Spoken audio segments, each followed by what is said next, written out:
महाकाल मंदिर में आज से मोबाइल पर प्रतिबंध लगाया गया है, क्योंकि मंदिर में कई बार सेल्फी और रील्स बनाने को लेकर विवाद हो चुके हैं। महाकाल लोक में मोबाइल पर कोई पाबंदी नहीं होगी।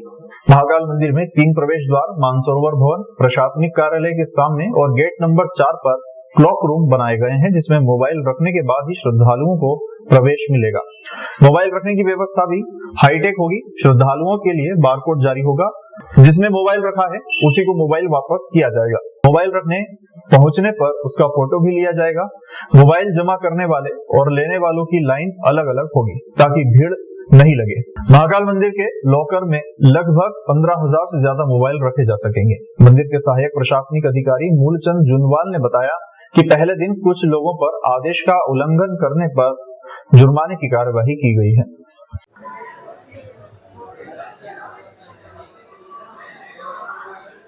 महाकालेश्वर प्रबंध समिति निर्णय लिया गया था कि महाकाल मंदिर का जो परिसर वगैरह है और गर्भगृह वगैरह है, उसमें मोबाइल का उपयोग पूर्णतः प्रतिबंधित किया गया है और उसको आज सवेरे से लागू कर दिया गया है। किस प्रकार किसी से लागू करना है?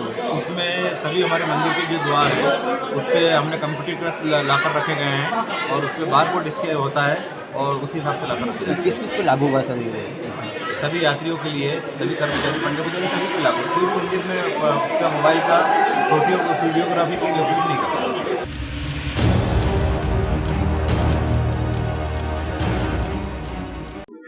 महाकाल लोक के कारण महाकाल मंदिर में श्रद्धालुओं की संख्या बढ़ने से पार्किंग व्यवस्था चरमराने लगी है। कलेक्टर ने कहा, पार्किंग के लिए पर्याप्त व्यवस्था है। ई रिक्शा भी चलाई जाएंगी।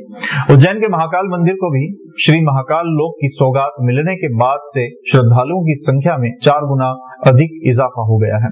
श्रद्धालुओं की संख्या बढ़ने के बाद से शहर में पार्किंग व सुरक्षा व्यवस्था चरमरा गई है।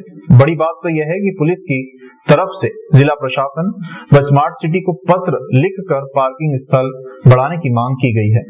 वहीं सुरक्षा व्यवस्था के लिए पूरे महाकाल लोक में सीसीटीवी कैमरे की संख्या भी बढ़ाने का जिक्र किया गया है। दरअसल जब से प्रधानमंत्री नरेंद्र मोदी के द्वारा श्री महाकाल लोक की सौगात देशवासियों को दी है, तब से देश के हर कोने से श्रद्धालु महाकाल मंदिर पहुंच रहे हैं। श्रद्धालुओं की सुविधा को देखते हुए 4 पहिया वाहनों से आने वाले लोगों के लिए पार्किंग स्थल को बढ़ाने का अहम मुद्दा है, क्योंकि जब से सौगात मिली है तब से जाम जैसी स्थिति निर्मित हो रही है। भोपाल, इंदौर, गुजरात और महाराष्ट्र की तरफ से आने वाले श्रद्धालु 4 पहिया वाहन से आ जाते हैं। मामले में कलेक्टर आशीष सिंह ने कहा है कि पार्किंग व्यवस्था बढ़ाई जा रही है। मंदिर के अंदर भी श्रद्धालु आसानी से दर्शन कर सके, इस बात का प्लान भी तैयार है। जरूरत पड़ने पर ई रिक्शा भी चलाए जाएंगे। यहाँ आपको बता दें कि 25 दिसंबर क्रिसमस और नए वर्ष की छुट्टियों के कारण श्रद्धालुओं की संख्या काफी अधिक रहेगी। पार्किंग के लिए श्री महाकाल महालोक का जो सेकेंड फेज है उसमें हमने विशेष ध्यान दिया है। अगर हम लोग देखें कि हरी फाटक के पास में जो एक ज़मीन है उस पर लगभग 600 गाड़ियों की पार्किंग हमारे द्वारा बनाई जा रही है, उसका काम भी चालू कर दिया गया है। इसके अलावा जो पुराना उर्दू स्कूल महाराजवाड़ा 2 था, उसके बेसमेंट में लगभग 300 गाड़ियों की पार्किंग बन रही है और उसके ऊपरी फ्लोर पर भी लगभग 150 गाड़ियों की पार्किंग बन रही है। इसके अलावा जो अभी हमारी 450 गाड़ियों की पार्किंग है त्रिवेणी संग्रहालय के पास में, उसका और विस्तार करते हुए उसको 1000 गाड़ियों की पार्किंग में कन्वर्ट करने का हमारा प्लान है। तो कुल मिला के कम से कम 2 से 2500 के बीच में हमारी एक समय गाड़ियां पार्क हो सकें, इस प्लान पे हम लोग काम करने वाले हैं, जो सेकेंड फेज के बाद में पूरा हो जाएगा।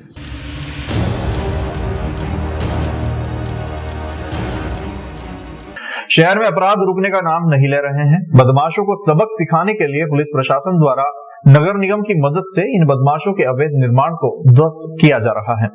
इन सब के बावजूद चाकूबाजी, मारपीट, अवैध कारोबार, चोरी, चेन स्नैचिंग और धोखाधड़ी की घटनाओं पर पुलिस अंकुश नहीं लगा पा रही है। अगर हम कल के सिर्फ 2 थानों की बात करें तो नानाखेड़ा थाना क्षेत्र में सुभाष नगर की रहने वाली महिला स्नेहलता पति विनोद कुमार जैन से 2 बाइक सवार बदमाश चेन लूटकर इंदौर रोड की तरफ भाग निकले। वहीं दूसरी घटना माधवनगर थाना क्षेत्र के वेदनगर मंगलम अपार्टमेंट में रहने वाली महिला दमयंती पति रमेश चंद्र दुबे के साथ घटी। महिला से 2 बदमाशों ने बहला फुसलाकर 2 ग्राम सोने की चूड़ियां हाथों में से उतरवा कर ले ली और लेकर भाग निकले। आपको बता दें कि ये दोनों घटनाएं दोपहर 1:30 से 1:45 बजे के बीच की है। मामले में अभी माधवनगर और नानाखेड़ा पुलिस सीसीटीवी फुटेज खंगाल रही है। अगर हकीकत में देखा जाए तो जितनी तेजी से उज्जैन शहर में अपराध बढ़ रहे हैं उससे स्पष्ट नजर आ रहा है कि ये पुलिस प्रशासन की नाकामी है। जबकि हम बता दें कि शहर में अब जगह जगह कैमरे लगे हैं, बावजूद इसके भी अपराधी पुलिस को धूल चटा रहे हैं। ये समझ से परे है कि अपराधी को अपराध करके भागने की अच्छी ट्रेनिंग मिली है या पुलिस के जवानों को भर्ती करते वक्त ट्रेनिंग अच्छे से नहीं मिली। आखिरकार पुलिस को सफलता उनके दम पर क्यों नहीं मिलती? मैं सब्जी का थैला लेके उधर से आ रही थी तो 2 लड़के मेरे को मिले कि मेरे को किराया चाहिए, किराए के पैसे चाहिए। तो वो किराए के पैसे के चक्कर में क्या नाम है आगे तक लेके आया और फिर इसके बाद नोट बताए। मैं फिर इसके बाद कहे बिहार में चाय पी के आता हूँ यूँ, तो कहे कि मेरे को सबूत के तौर पे ये क्या नाम है जो कुछ सोना कुछ दे दो, पैसा ये थैला दे दो। ये तो उन्होंने बताया है कितने पैसे होंगे उनके पास? आपने अभी 500 के नोट थे उसके पास। मैं फ्रीगंज से आ रही थी और वैद्यनगर के इधर वो ढलान है उधर टर्न कर रहे थे हम गाड़ी और 2 लोग आए, 2 लड़के ही थे, ज़्यादा उम्र नहीं थी उन लोगों की, 22-23 साल के होंगे। और बस उनने एकदम साइड से करके और चेन खींच के और एकदम से आगे होके भाग चले गए। उनको मैंने देखा भी है, इंदौर रोड की तरफ चले गए वो लोग। कहाँ से आ रहे थे आप लोग? कहाँ जा रहे थे? हम फ्रीगंज से आ रहे थे और वैद्यनगर जाना था हमको। हाँ, वो सामने 2-3 लोग खड़े थे और सबने देखा भी, एकदम घटना हुई तो वो देखने भी लगे। बाकी 3-4 लोग थे तो वो कहने लगे कि आप जल्दी नाना खेड़ा थाने चले जाएं।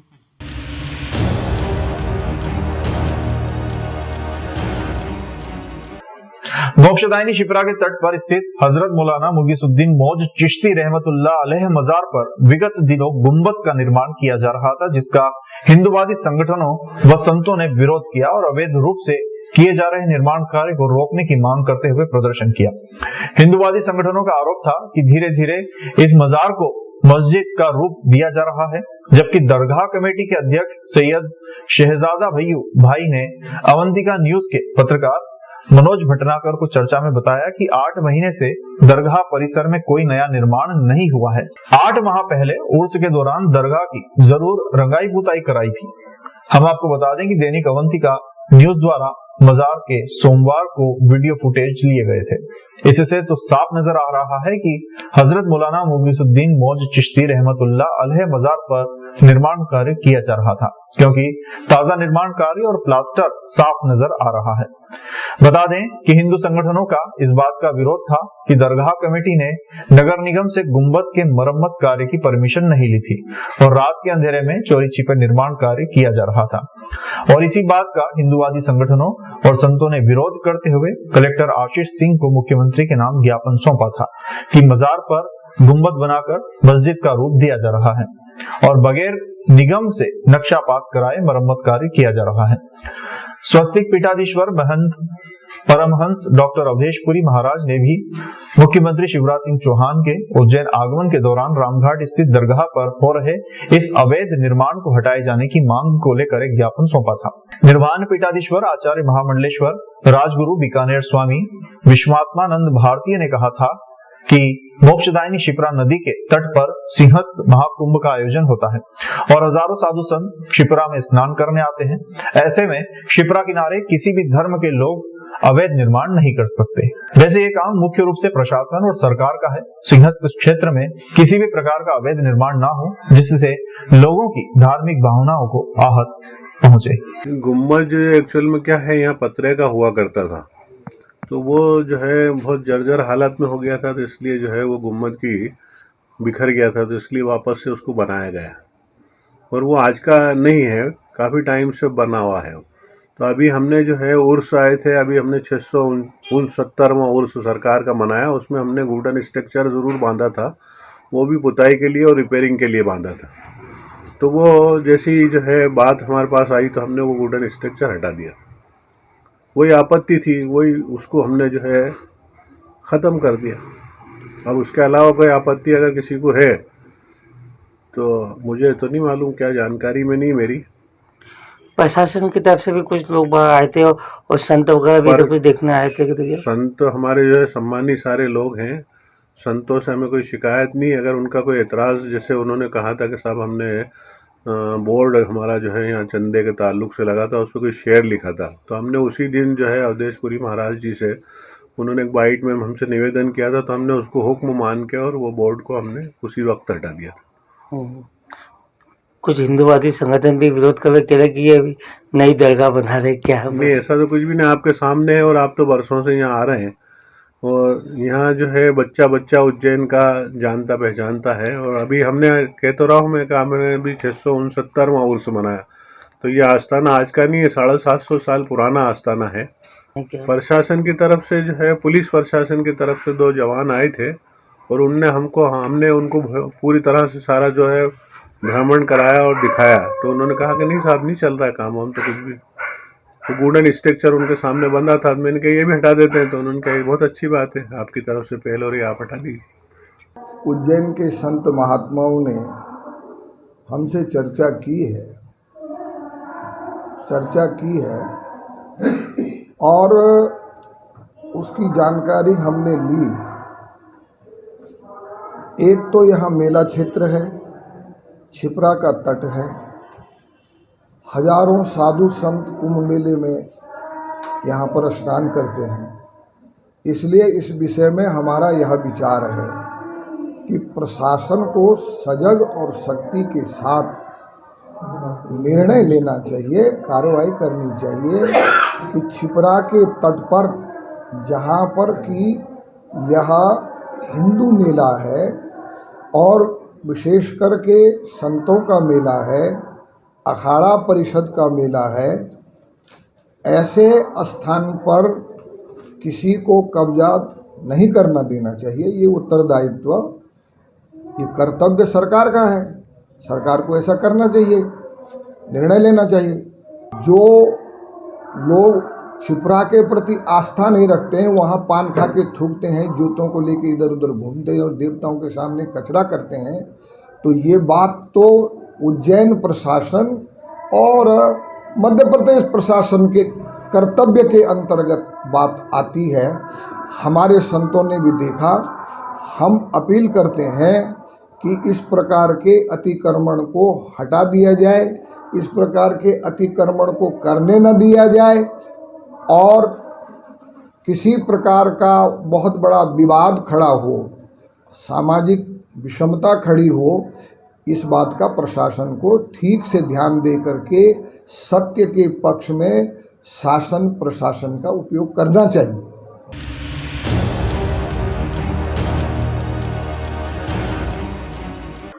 नगर निगम द्वारा इंदौर में होने जा रहे प्रवासी भारतीय सम्मेलन और ग्लोबल इन्वेस्टर मीट के लिए शहर को सजाने का काम किया जा रहा है। आयोजनों में आने वाले अतिथियों के एयरपोर्ट से बाहर आने के बाद ही उन्हें इंदौर की स्वच्छता और सुंदरता दिखाई दे, इसके लिए हर संभव प्रयास किए जा रहे हैं। इंदौर के लगातार स्वच्छता में अव्वल आने का संदेश भी इन्वेस्टर समिट के इस आयोजन में देने के प्रयास किए जा रहे हैं। इसके लिए एयरपोर्ट से लेकर राजवाड़ा, छप्पन दुकान, सराफा बाजार, सीपी शेखर नगर, छतरिया, लालबाग, खजराना मंदिर, रणजीत हनुमान मंदिर, कार्यक्रम स्थल के आसपास एवं पूरे शहर में साफ सफाई और मरम्मत तथा सौंदर्यीकरण का कार्य लगातार इंदौर निगम द्वारा किया जा रहा है। निगम आयुक्त प्रतिभा पाल ने बताया कि विमानतल से आसपास 3 स्तरीय व्यवस्थाएं की जा रही है। निगम विमानतल के अंदर और बाहर दोनों जगह की व्यवस्थाओं को बेहतर करने में जुटा है। सर्कुलेशन स्पेस हो या अराइवल हो, लोकल मेंटेनेंस कैसा रहेगा, हेल्प डेस्क कहां रहेगी, ये सभी प्लानिंग तैयार कर ली गई है। आयोजनों के लिए सभी फुटपाथ दुरुस्त किए गए हैं, लाइट्स लगा दी गई है, कुछ सेल्फी वॉल भी तैयार की जा रही है। सौंदर्यीकरण में 2-3 काम हम लोगों ने लिए हैं। जो रोड्स हैं, रोड्स के आसपास के फुटपाथ हैं या पेवर ब्लॉक हैं, जहाँ सेटल हो गए हैं वो व्यवस्थित रहें।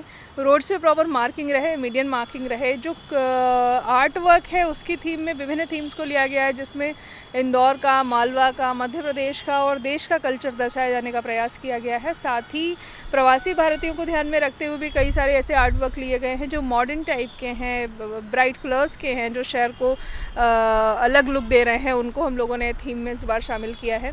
ग्रीनरी पे फोकस किया गया है कि हरे से अच्छा कोई रंग नहीं होता, कि हरा रंग अगर पेड़ों के रूप में, घास के रूप में, पौधों के रूप में हम अपने व्यवस्था में अधिक से अधिक शामिल कर सकें, तो उसकी प्रयास किया जा रहा है कि ग्रीनरी कैसे हम अधिकतर जगह बढ़ाएं। तो छोटे छोटे कॉर्नर्स, डिवाइडर्स एरियाज़ उनको आइडेंटिफाई करके हम लोगों ने प्रयास किया है कि ज़्यादा से ज़्यादा ग्रीनरी हम शहर में दिखा सकें।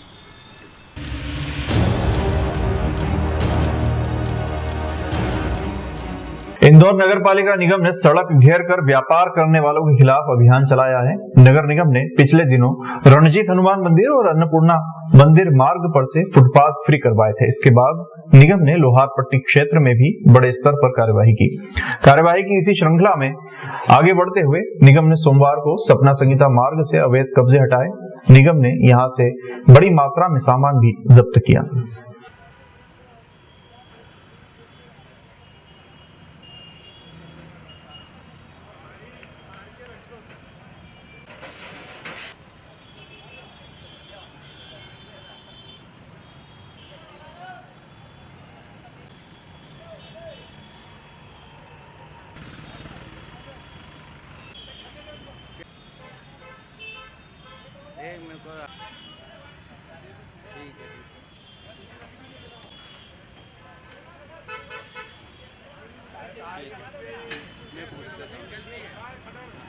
और लगभग रोज़ हम लोग 2 मुख्य मार्ग ले रहे हैं। आज सुबह मैंने सपना संगीता रोड लिया हुआ है। सपना संगीता रोड से ये आगे सिंधी कॉलोनी तक, सिंधी कॉलोनी वाला कुछ हिस्सा हमारा हो गया था पहले, बाकी सपना संगीता आगे शुरू से अग्रसेन प्रतिमा से हम लोगों ने शुरू किया है और वहाँ से वहाँ तक कंप्लीट करना है। आज हमको दोनों तरफ का है। जो रोड्स में लोगों ने शेड बना लिए हैं और शेड के नीचे दुकानें बना ली हैं और फिर उसके बाद में अपने वो लोग वाहन पार्क करते हैं, गाड़ी वाड़ी सब बाहर लगाते हैं। इसकी वजह से सारा ट्रैफिक जाम होता है और ये सब लोग मैडम को शिकायत कर रहे थे, तो इसलिए हमारा अभियान है। और अभी आप पीछे से देखते हुए चले आ रहे हैं, जो हम लोग कंप्लीट करते जा रहे हैं, वहाँ से रोड कितनी अच्छी चौड़ी दिख रही है, फुटपाथ कितना क्लियर दिख रहा है। और ऐसा इसी प्रयोजन से हम लोग ये कर रहे हैं और उम्मीद करते हैं कि इसको लोग खाली रखेंगे।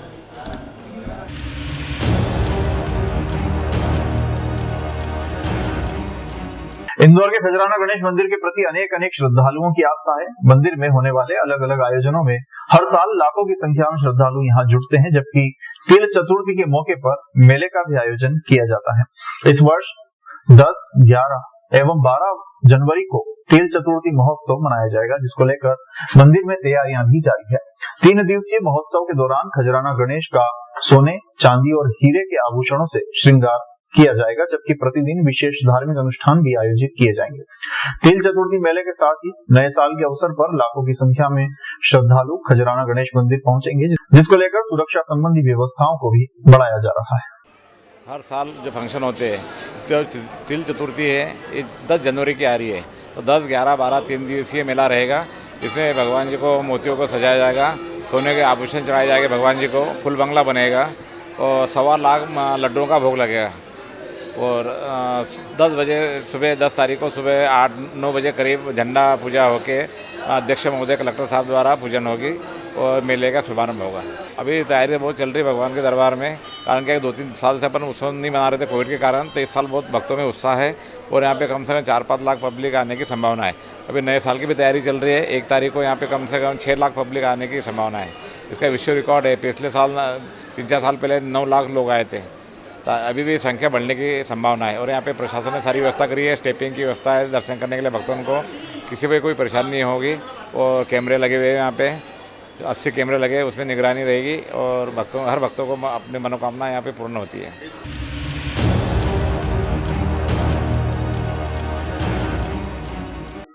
ऑस्ट्रेलिया से एक युवक धार के मनावर की लड़की से शादी करने आया है। ऑस्ट्रेलिया के ब्रिस्बेन में रहने वाले एश हॉर्न्सचाइल्ड ने मनावर की तबस्सुम हुसैन से रविवार को निकाह किया है। तबस्सुम हुसैन से शादी करने ब्रिस्बेन ऑस्ट्रेलिया से आया एश हॉर्न्सचाइल्ड जब घोड़ी पर सवार होकर निकला तो लोग इस विदेशी दूल्हे को देखते हुए दंग रह गए। एश ने सिर पर सेहरा बांध रखा था, साथ ही शेरवानी भी पहनी। बारात के दौरान दूल्हा बने एश भी बैंड बाजे की धुन पर नाचते नजर आए। बाराती बने रिश्तेदारों ने भी जमकर डांस किया। दूल्हे की मां जेनियर पेरी भी रास्ते भर थिरकती रही। वहीं दुल्हन की मां जुल्फा हुसैन की आंखों में खुशी के आंसू छलकते दिखे। पिता सादिक हुसैन रास्ते भर घोड़े को पकड़कर चलते रहे। दोनों भाई और दोस्त बारात में नाचते चल रहे थे। तबस्सुम हुसैन का करियर ऐसे था, मध्य प्रदेश की शिवराज सरकार द्वारा विदेशी शिक्षा योजना में साइकिल सुधारने वाले मनावर निवासी सादिक हुसैन की पुत्री पढ़ाई के लिए ब्रिस्बेन ऑस्ट्रेलिया गई हुई थी, जहां ऑस्ट्रेलिया के एश हॉर्न्सचाइल्ड नामक युवक से पढ़ाई के दौरान प्रेम हो गया। दोनों ने 2 अगस्त को विदेश में ही कोर्ट मैरिज कर लिया था। तब तबस्सुम की मां जुलेखा को एश के बारे में पता चला तो वो खुशी से फूली नहीं समाई। दोनों को इंडिया बुलवाकर कल शादी की रस्म अदा करवाई गई। रिसेप्शन कार्यक्रम रखा गया, धूमधाम से सब काम किए गए। तबस्सुम के रिश्तेदारों ने वर वधू को आशीर्वाद दिया। इंडिया रस्म रिवाजों से ऑस्ट्रेलिया का दूल्हा एश हॉर्न्सचाइल्ड उनकी माता बहुत प्रसन्न हुई और खूब एंजॉय किया। दुल्हन तबस्सुम ने मध्य प्रदेश शिवराज सिंह की सरकार व ऑस्ट्रेलिया सरकार को बहुत बहुत बधाई दी। जुलेखा हुसैन मनावर में रहती हूँ। बहुत खुशी महसूस हो रही है मुझे, बहुत अच्छा लग रहा है कि इसने शादी कर ली है। मतलब हमको बहुत खुशी जाहिर हो रही है, हमारी दिली तमन्ना पूरी हो गई। ये हो गया कि एक हज हो गया मेरा। पढ़ाई करते हुए मैं अपने हस्बैंड से मिली, हम ऑनलाइन मिले। इन्होंने मेरे रीति रिवाजों का बहुत सम्मान किया। इन्होंने मुझे प्रॉपरली प्रपोज किया मेरे मम्मी पापा से, मेरे चाचा चाची से पूछने के बाद, और फिर हमने वहाँ पे कोर्ट में शादी की और फिर हमने यहाँ पे रीति रिवाजों से हमने रिसेप्शन किया। ये अपन पिछड़ी जाति में आते तो केस बनवाया था अपन ने, तो उसमें स्कॉलरशिप मिली इसको 45 लाख रुपए की 2015-16 में। शिवराज सिंह चौहान जी ने केस पास करके उन्होंने सहायता करी इनको। आप क्या बिजनेस करते हैं, क्या काम करते हैं? अपनी तो साइकिल दुकान है, रिपेयरिंग है और पंचर वंचर काम है। पंचर जोड़ के, साइकिल सुधार के, ठेला गाड़ी सुधार के, मतलब छोटा काम करके बहुत अच्छी फीलिंग है, बहुत अच्छा लगा। मतलब He brought me to India on a school trip. So that was the first time I visited India, so when I was 17 years old. And now that I'm 34 years old, I've come back to India for the second part of my wedding, Shadi, with Tabassum, my beautiful wife. We met online when we were both living in Brisbane, and she told me her story about how far she has come in her life and how far her family and her education has brought her, and I thought that this is a keeper. I have 4 daughters and 2 sons, and he's the youngest. And about 2 years ago, or somewhere around that, Ashley introduced me to this wonderful girl, Tabby. There was kind of an instant connection between us. We just felt very comfortable with each other. It doesn't worry me whether Tabby comes from India or anywhere else. She is the lady that Ashley has fallen in love with, and we love Tabby too. So, but Tabby in particular is a very warm person, a very intelligent person, a very compassionate person, very funny person, and it's a joy having her in the family. I have loved my trip to India so far. I particularly love this little village. I really have just felt very comfortable here.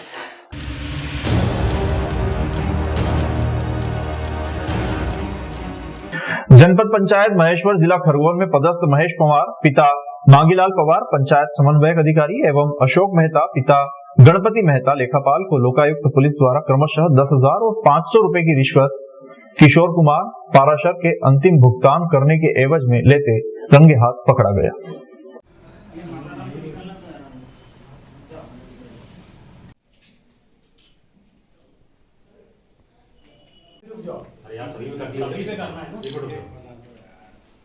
ये जनपद पंचायत महेश्वर है, इसमें पदस्थ हैं के पंचायत समन्वयक अधिकारी महेश पवार और यहाँ लेखापाल के पद पर पदस्थ हैं अशोक मेहता।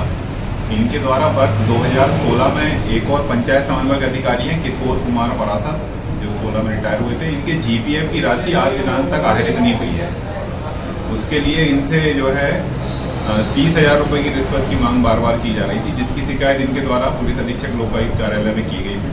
शिकायत का सत्यापन कराया गया। सत्यापन के उपरांत शिकायत सही पाई गई और बातचीत के दौरान जो है 10,000 रुपये की रिश्वत राशि इन्होंने लेना तय किया।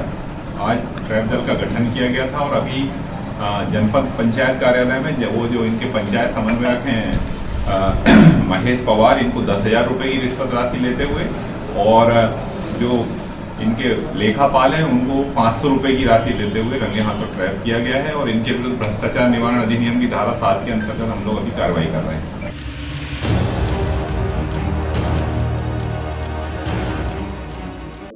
सुसनेर सहकारी संस्थाओं में संस्था प्रबंधक एवं सहायक संस्था प्रबंधक के पद कार्य करने वाले कर्मचारियों के द्वारा ग्रामीण से उधारी के नाम पर ली गई 1,25,00,000 रुपए की राशि वापस नहीं किए जाने के संबंध में सुसनेर दौरे पर आए जिला कलेक्टर कैलाश वानखेड़े को पीड़ित एवं ग्रामीणों के द्वारा शिकायती आवेदन दिया गया है। आवेदक पीड़ित भवानी शंकर पिता भगवती प्रसाद उम्र लगभग 32 वर्ष निवासी नानोरा ने बताया कि मैं सहायक मुंशी मालनबासा में काम करता था तथा जिला सहकारी केंद्रीय बैंक शाखा सुसनेर में पदस्थ जावेद पिता याकूब खान से पहचान होने से जावेद खान द्वारा मुझसे 25 लाख रुपए उधार लिए गए, जिसको 1 माह में वापस लौटाने का वादा किया गया था। जावेद खान द्वारा 1 माह में रुपए वापस लौटाने से पूर्व ही जावेद खान द्वारा जामुनिया सोसाइटी में संस्था प्रबंधक के रूप में कार्य करने वाले कैलाश खजांची निवासी सुसनेर से करवाई। एक दूसरे का मेल मिलाप अच्छा हो जाने से कैलाश खजांची द्वारा मुझसे 1 करोड़ रुपए की मांग की थी, जिससे मेरे द्वारा 5 गांवों के लोगों से राशि उधार कर मार्च 2021 में 50 लाख व अप्रैल 2021 में 50 लाख रुपए दिए गए थे, किंतु अभी तक दोनों ने ही मुझे अपनी राशि वापस नहीं लौटाई है। उक्त पीड़ित व्यक्ति राशि वापस नहीं देने की वजह से आत्महत्या करने की बात कह रहा है। इस संबंध में जिला कलेक्टर को आवेदन दिए जाने के बाद जिला कलेक्टर ने मामले में जांच कर दोषियों पर कार्रवाई का आश्वासन भी दिया है। में आए थे सर, सोसाइटी के जो बैंक में मैंने पलटा किया और नगद राशि निकाली थी और इन कैलाश खजान जी बीच में थे और जावेद भाई बीच में थे। इन लोगों ने मेरे से नगद राशि निकलवा ली, लोगों की डायरी मंगवाई मेरे से, मैंने पलटा किया था और पलटा के बाद मैंने 10% की बात करी कैलाश खजान जी ने, तो मैंने कहा 10% दूंगा, तो फिर कैलाश खजान जी ने बोली कि मैं 25% से काट के दूंगा, लगता पैसे इतना, तो मैंने कहा कि 25% नहीं लगता है। फिर इन्होंने कहा कि 10% की बात नहीं, 10% में 10% की बात थी, 25% की बात नहीं। फिर किसान के पैसे निकल गए तो मैं कहाँ से पूरा करूँ, इनको 1 करोड़ रुपया इन्होंने फिर पलटा, मेरा पलटा लगाया। फिर इन्होंने कहा कि अप्रैल महीना के बाद अपन सब बैठ के हिसाब जोड़ लेंगे। फिर जावेद भाई को 25 लाख रुपए दिए, तो इन किसानों से मिलने लेके इन लोगों को पैसे नहीं दिए और इन लोगों को पैसे दे दिए, किसान के पास पैसे नहीं पहुँचे। फिर इन्होंने मेरे को कहा कि अप्रैल महीना अपन बीमा आएगा तो बीमा में बैठ के सब समझौता कर लेंगे और राशि भी थारी निकालता जो पैसे दिया है सब। तो मैंने फिर वहाँ से मेरा दिमाग ख़राब हुआ, गांव वाले मेरे को परेशान करने लगे। तो फिर इन्होंने क्या, मैं इनके पास आया तो इन्होंने कहा कि अभी पैसे नहीं हैं, तो मेरा दिमाग ख़राब हुआ तो मैं गाँव से निकल गया।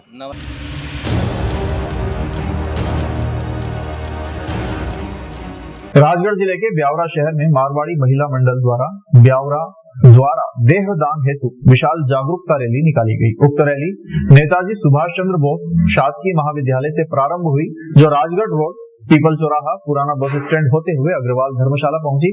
उक्त रैली में पिंक ड्रेस में मारवाड़ी महिला मंडल के 7 पुरुष तथा शासकीय बालक हाई स्कूल के छात्र एवं छात्राएं मौजूद रहे। देहदान हेतु जागरूकता रैली में छात्र हाथों में तख्तियां थामे मृत शरीर का होगा दान, तभी तो चिकित्सा विज्ञान के छात्र कर पाएंगे अनुसंधान का नारा लगाते जनहित में सहभागिता निभाते चल रहे थे। मानवता की है पहचान, क्रांतियों को दूर कीजिए, क्रांतियों को दूर कीजिए।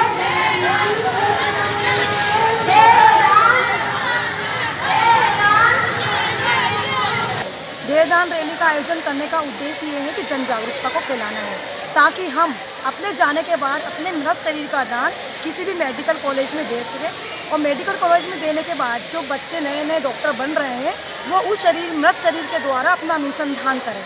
अनुसंधान करने के बाद उनको अपने बॉडी की, शरीर के अंदर के अंगों की जानकारी मिलती है और वो रिसर्च करते हैं और इस तरह से हमारा कोई नुकसान नहीं होता है। हम तो वैसे भी मृत हो चुके हैं, मृत होने के बाद शरीर या तो जला दिया जाएगा या अंदर जमीन में दफना दिया जाएगा, लेकिन वही शरीर यदि हम मेडिकल कॉलेज को देते हैं तो उससे बहुत सारे हमारे आने वाले बच्चे जो डॉक्टर बनते हैं उनको कुछ सीखने का अवसर प्राप्त होता है और उनको चाहिए भी, बिना अनुसंधान के, बिना रिसर्च के वो अपनी आगे की पढ़ाई भी जारी नहीं रख सकते हैं और न किसी अन्य व्यक्ति का वो इलाज कर सकते हैं।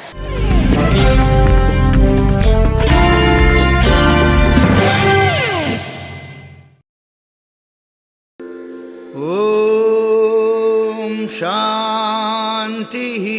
25-26 साल की उम्र से भाई जी का मार्गदर्शन प्यार मिला।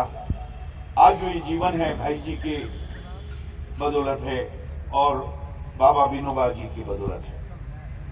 सबसे पहले हरिजन सेवक संघ की इस पावन तीर्थ भूमि के ध्वज को मैं अपने मस्तक पर लगाता हूं, जहां ये भाई जी का प्रथम श्रद्धांजलि कार्यक्रम हो रहा है।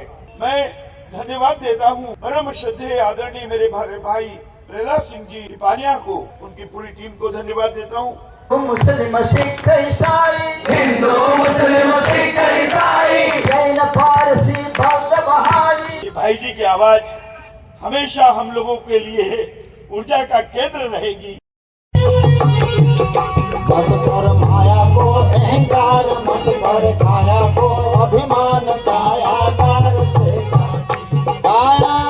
से काची जैसे ओसरा मोती झोंका